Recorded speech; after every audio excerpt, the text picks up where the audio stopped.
Commander Jake Harrison looked out at the stars from the bridge of his ship. The TCS Liberty was huge, bigger than any ship humans had ever built before. Round him, 200 other ships waited in space. They were all ready to fight. 3 years ago, everything changed for humanity. Alien ships had attacked the human colony on Kepler 4b. The aliens called themselves the Zephyrian Consortium. They came without warning and destroyed everything. 12,000 people died that day. Jake's little sister Emma was one of them. The attack showed Earth's leaders something terrible. While humans had been happy to explore space and build peaceful colonies, other alien races saw them as weak. The galaxy was controlled by 3 big powers: the Zephyrian Consortium, the Vorthan Empire, and the Krellic Federation had ruled space. For thousands of years, they treated newer species like slaves or food. Admiral Lisa Carter had been put in charge of Earth's response. She was a smart woman who had fought in Earth's last war 20 years ago. For 3 years, she worked day and night to build something that would make the aliens afraid. The Terran Armada was not just a group of ships. It was a message to the galaxy that humans would not be pushed around anymore. Jake remembered the day Admiral Carter had visited his ship. She was tall and had gray hair, but her eyes were sharp like a hawk. She told the crew about the new technology they would use. Human scientists had created something called adaptive AI systems. These computers could learn and change during battle. They also had quantum communication devices that let all ships talk to each other instantly, no matter how far apart they were. But the most important thing was the swarm doctrine. This was a new way of fighting that no alien race had ever seen. Instead of big ships fighting alone, human ships would work together like a school of fish or a flock of birds. Each ship knew exactly where every other ship would be at all times. Captain Ryan Morris commanded another ship called the TCS Ranger. He had lost his wife in the alien attack 3 years ago. Like many humans in the Armada, he wanted revenge. But Admiral Carter had taught them that revenge was not enough. They needed to show the aliens that humans were not weak anymore. The final message came from Earth that morning. President Helen Clark appeared on every screen in the fleet. She was a kind woman who had never wanted war, but the alien attack had changed her too. Her words were simple and clear. "My fellow humans," she said, "today we go to show the galaxy what we are made of. We are not going to conquer worlds or enslave other species. We are going to protect our people and make sure no one ever attacks. US again, show them what humanity can do when we stand together." Jake felt proud as he listened to her words. Around him, his crew worked at their stations. They were good people. Some were young, fresh from the military academy. Others were older, veterans who had fought in Earth's wars. All of them had joined the Armada for the same reason. They wanted to protect humanity. The ship's computer announced that they were ready to jump to hyperspace. Their first target was the neutral zone, an area of space between human and alien territory. Intelligence reports said that 800 Zephyrian ships were gathering there. They were planning another attack on human colonies. 800 ships against 200. Any normal military commander would have been scared. But Jake was not scared. He had seen what human ships could do in training. The aliens had never fought anyone who used the swarm doctrine. They were used to old-fashioned battles where big ships shot at each other until one side gave up. Lieutenant Danny Walsh, Jake's communications officer, reported that all ships were ready. He was young, maybe 25 years old, but he was one of the best at his job. His sister had also died in the alien attack. All ships report ready for hyperspace jump.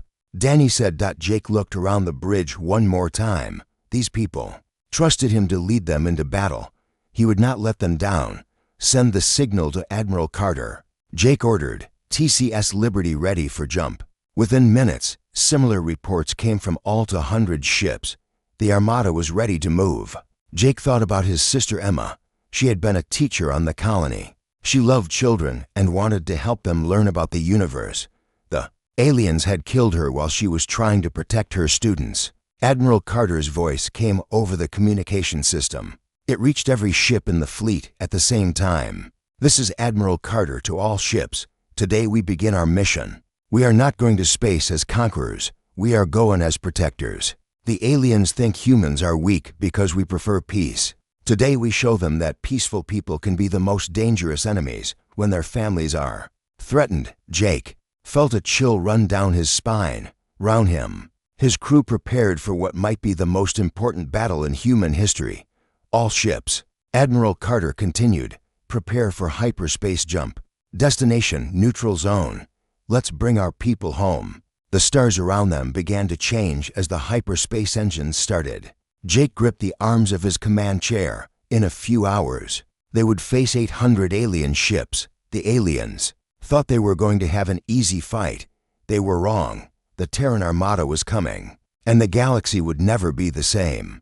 Grand Admiral Vextar stood in the command center of his massive warship. He was 8 feet tall, with gray skin and sharp teeth.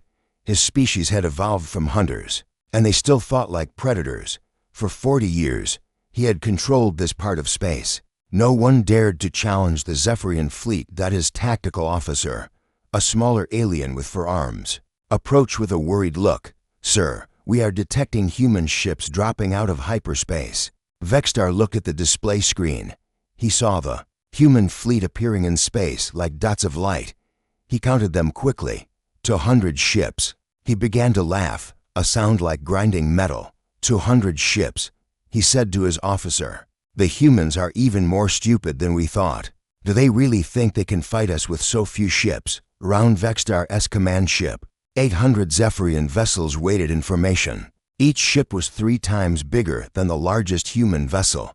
They carried weapons that could destroy a small moon. The Grand Admiral had used these ships to conquer dozens of worlds. Today would be another easy victory. Captain Steve Johnson commanded the TCS Defender, a human destroyer. His ship was small compared to the alien vessels, but it was fast and smart. Steve had trained for this moment for 3 years. He knew the aliens would underestimate human ships. Because of their size, all ships in Destroyer Squadron Alpha. Steve said into his communication device, begin attack pattern Delta 7. 12 human destroyers moved forward in perfect formation. They flew like birds in a flock, each ship knowing exactly where the others would be. This was the swarm doctrine that Admiral Carter had taught them. No alien race had ever seen anything like it. The Zephyrian forward line consisted of 50 heavy cruisers. Each one was massive and covered in armor and weapons. Their commanders expected the humans to attack head-on, like every other species. They had fought. Instead, the human ships split apart and came at them from 12 different directions at once. Steve's destroyer fired its main weapon at a Zephyrian cruiser. The shot hit perfectly. But Steve did not wait to see the damage. His ship was already moving to a new position. The alien cruiser tried to turn its guns toward Steve's ship, but the human vessel was no longer there. Instead, it was hit by shots from 3 other human destroyers that had moved into perfect firing positions. Commander Amy Torres watched the battle from the bridge of the TCS Valiant. Her ship was part of the second wave of attack. She could see the alien ships trying to understand what was happening to them. They're confused. Her weapons officer reported, the aliens keep trying to target individual ships, but our vessels keep moving. This was the key to human tactics. Every ship in the fleet was connected by quantum communication. When one ship fired at an enemy, every other ship knew about it instantly. When one ship moved to a new position, all the other ships adjusted their own positions to stay in formation. The Zephyrian ships had powerful weapons and strong armor, but they fought like individuals. Each captain made his own decisions and hoped for the best. The humans fought like a single organism with 200 parts. Grand Admiral Vextar watched in horror as his forward line was destroyed. In 30 minutes, 50 of his best ships were gone, and the humans had lost only 2 vessels. How are they doing this? He demanded from his tactical officer. Sir, their ships seem to know what each other is thinking. When we target one ship, 3 others appear behind us. Vextar ordered his second line to advance. These were his best ships, commanded by his most experienced captains. Surely they could handle a few small human vessels. Captain Danny Walsh of the TCS Freedom led a squadron of human frigates against the second line. His ships were even smaller than the destroyers, but they were incredibly fast. they darted between. The massive alien vessels like tiny fish swimming around whales. The Zephyrian ships fired their main guns, but the human vessels were too quick. By the time the alien weapons recharged, the human ships had moved to completely different positions and were attacking from new angles. Lieutenant Colonel Paul Reed commanded a group of human heavy cruisers. These were the largest ships in the human fleet, but they were still smaller than most Zephyrian vessels. However, they carried the most advanced weapons humans had ever built. "Target the alien command ships," Paul ordered. "Let's cut off their communications." The human cruisers fired special missiles that could think for themselves. These smart weapons flew through the battle, avoiding enemy fire and finding the most important targets. Within an hour, most of the Zephyrian command vessels were destroyed or badly damaged without their commanders. The alien ships began to fight without coordination. Some tried to retreat while others kept attacking. Some fired at empty space while human ships attacked them from behind. Admiral Carter watched the battle from her flagship. She felt proud of her crews, but also sad about the destruction. She had hoped the aliens would surrender when they saw how outmatched they were. "Admiral," her communication officer reported, "we're receiving a message from the Zephyrian Grand Admiral." Carter listened to the alien's words, even through the translation device. She could hear the fear in his voice. "Human Commander," Vextar said, "we request terms for surrender. Our fleet is defeated." Carter looked at the battle display. In 6 hours, 732 Zephyrian ships had been destroyed or captured. Humanity had lost only 11 vessels. "Tell him we accept his surrender," Carter said. "But inform him that this is only the beginning. We're going to Zephyr Prime to get our people back." The battle was over, but the war was just starting. News of the human victory would spread across the galaxy in days. Every alien race would learn that humans were no longer easy prey. Grand Admiral Vextar sent an urgent message to the Galactic Council. "The humans are not what we expected," he transmitted.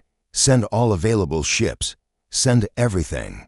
Chancellor Murden of the Vorthon Empire received the emergency message while he was sleeping. He was a tall, thin creature with pale blue skin and 6 arms. His species had ruled their part of the galaxy for over 2,000 years.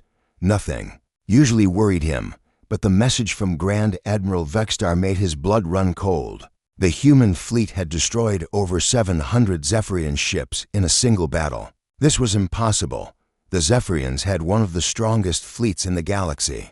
How could a species that had only been in space for 50 years defeat them so easily? Within hours, Murden called an emergency meeting of the Galactic Council. Representatives from dozens of alien species gathered at the council station. Most of them had never worried about humans before. Earth was far away, and humans seemed interested only in exploring and trading. High Counselor Zareth of the Kralik Federation spoke first. She was an insect-like creature with multiple eyes and a voice that sounded like buzzing. Her species controlled more star systems than any other race. "We have made a terrible mistake," she announced to the council. "Our intelligence reports said the humans were peaceful explorers. We thought they were weak because they avoided fighting. Now we see the truth. They were not weak. They were preparing." Meanwhile, Captain Danny Walsh led his reconnaissance squadron through Zephyrian space. His ships used advanced stealth technology that made them almost invisible to alien sensors. The humans had developed this technology during their early space exploration, when they needed to hide from dangerous alien patrols. Danny's ships moved like ghosts through enemy territory. They watched as Zephyrian forces abandoned their bases and retreated toward their home worlds. Everywhere the humans looked, they saw the same thing. The aliens were running away. "This is incredible," Lieutenant Kelly Roberts reported from the TCS Shadow. "The Zephyrians are abandoning positions they've held for centuries. They're not even trying to fight us." Danny recorded everything his ships observed. Massive alien space stations were being evacuated. Weapons platforms that had protected Zephyrian worlds for generations were being shut down. It was as if the entire Zephyrian military had lost the will to fight. Back at the Galactic Council, Ambassador Thexlan of the Hegemony was reading reports from his own intelligence network. The Hegemony controlled several hundred minor species, ruling them through fear and superior technology. The human victory was not luck, he told the council. Our analysis shows they used coordinated tactics we have never seen before. Their ships fought as one mind controlling many bodies. This level of coordination should be impossible. The council chamber fell silent. For thousands of years, galactic warfare had followed the same pattern. Big ships with powerful weapons fought in straight lines. The side with more ships and bigger guns usually won. The humans had changed everything. Colonel Lisa Brooks commanded the TCS Storm as part of Admiral Carter's main battle group. Her job was to analyze enemy movements and predict their next actions. What she discovered shocked her. "Admiral," she reported to Carter, "the aliens aren't just retreating from us. They're repositioning their entire military structure. The Vorthons are pulling ships back from their border with the Krelliks. The Krelliks are moving fleets away from hegemony space." Admiral Carter studied the tactical displays on her flagship. She could see massive alien fleet movements throughout this part of the galaxy. The established powers were not just afraid of humanity, they were afraid of each other. They maintained a balance of power for thousands of years, Carter realized. Our rival has disrupted that balance. Now they don't know who to trust. Captain Paul Reed's intelligence division intercepted hundreds of alien communications. The messages painted a clear picture of galactic politics in chaos. Ancient alliances were being questioned. Old enemies were making secret deals. The most important message came from Vorthon High Command to their Zephyrian allies. Paul's team decoded it within hours. Discontinue all engagement with human forces. The message read, "Pull back to defensive positions. We are reassessing the strategic situation." The humans represent a new factor that requires careful study. This was exactly what Admiral Carter had hoped for. The Terran Armada had become so powerful that the major galactic powers were stepping back to watch what humanity would do next. On the council station, Chancellor Murden was having a private meeting with High Counselor Zareth. Both leaders were worried about the same thing. If humans could defeat the Zephyrians so easily, what could they do to the Vorthon Empire or Krellik? "Federation, we need more information," Zareth buzzed nervously. "How many ships do the humans really have? What other weapons do they possess? Are they planning to conquer the entire galaxy?" Murden's S6 arms moved in patterns that showed his anxiety. "Our agents report that this armada is just the beginning. The humans are building more ships on dozens of worlds. They have factories working day and night." The truth was that Earth's leaders had no plans for galactic conquest. They simply wanted to rescue their people and make sure no human colony would ever be attacked again. But the alien powers did not know this. They saw the human victory and imagined the worst. Captain Nicole Davis of the TCS Justice received new orders from Admiral Carter. Her ship was to proceed to Harmony Point, a neutral station where diplomats from different species met to discuss treaties and trade agreements. "Your mission is simple," Admiral Carter told her. "Let the other galactic powers know that we want to talk, but make sure they understand that we're talking from a position of strength." As Nicole's ship prepared to leave for the diplomatic station, she thought about how much the galaxy had changed in just a few weeks. Before the human armada arrived, the major powers had controlled everything. Now they were frightened and uncertain that the Terran Armada had done more than win a battle. They had shattered the old order and created something new. The question now was whether this new order would bring peace or even greater conflict to the galaxy. 3 months after the Great Battle, the Terran Armada controlled 17 star systems that had once belonged to the Zephyrians. But Admiral Carter was not interested in keeping alien worlds. She wanted something more important than territory. She wanted respect and the return of all human prisoners. Captain Nicole Davis stood on the bridge of the TCS Justice as her ship approached Harmony Point.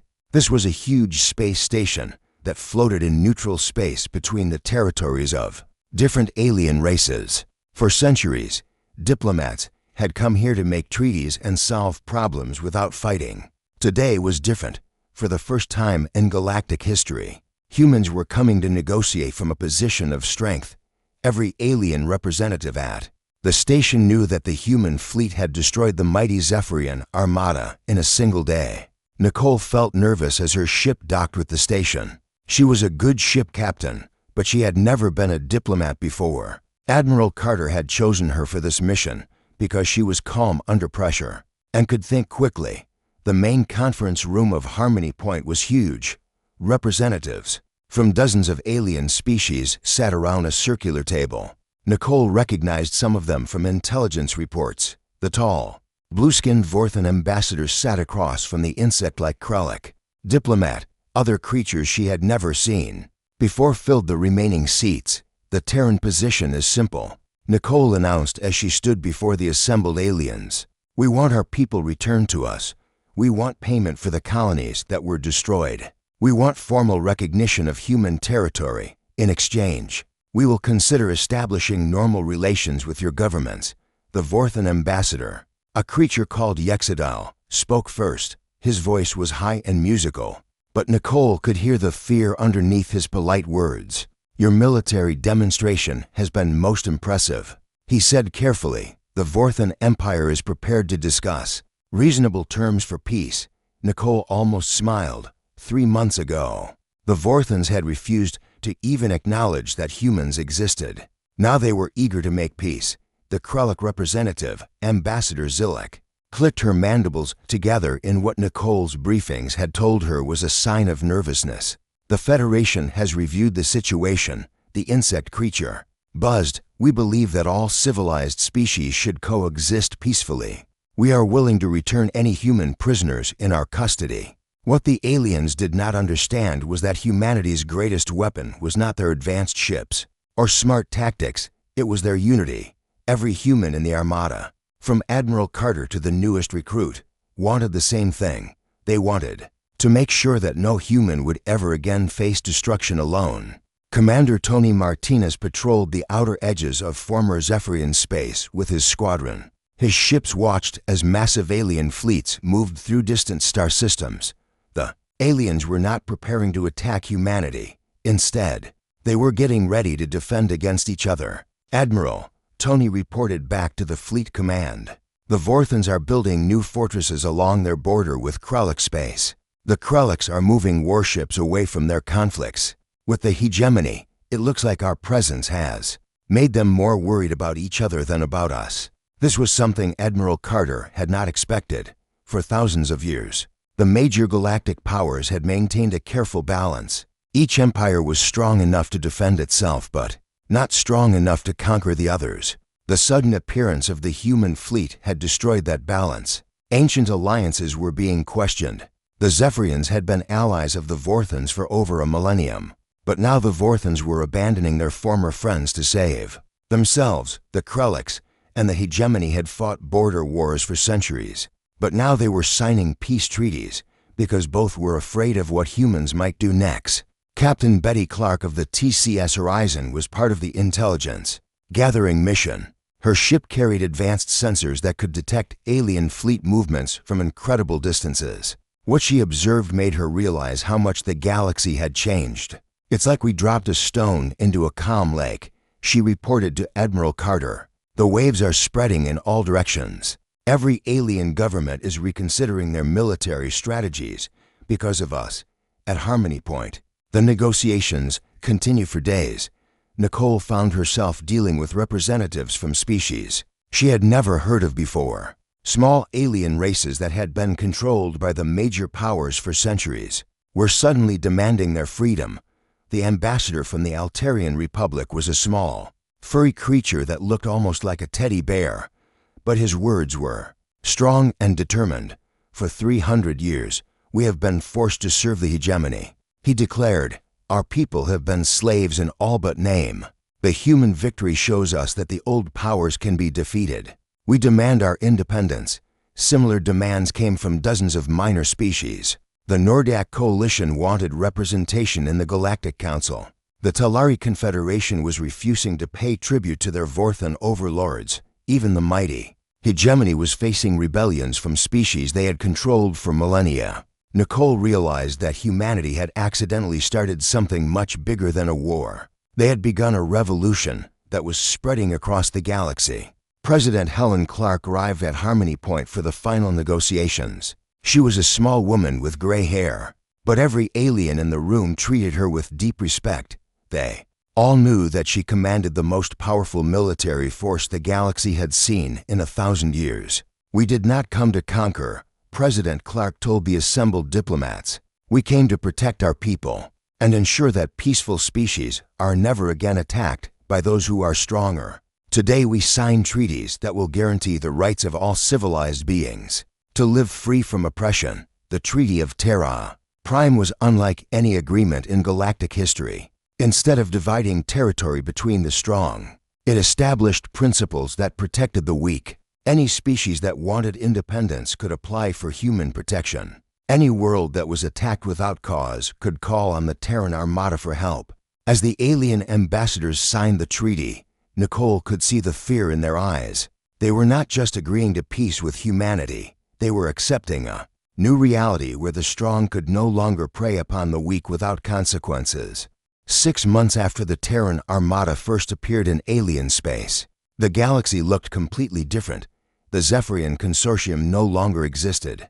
Their territory had been divided between humanity and the other major powers. But the real change was something much more important. The old system, where strong aliens bullied weak ones, had ended forever. Admiral Carter stood in her new office on Terra Prime Station. This was a massive space station that humans had built at the edge of their territory.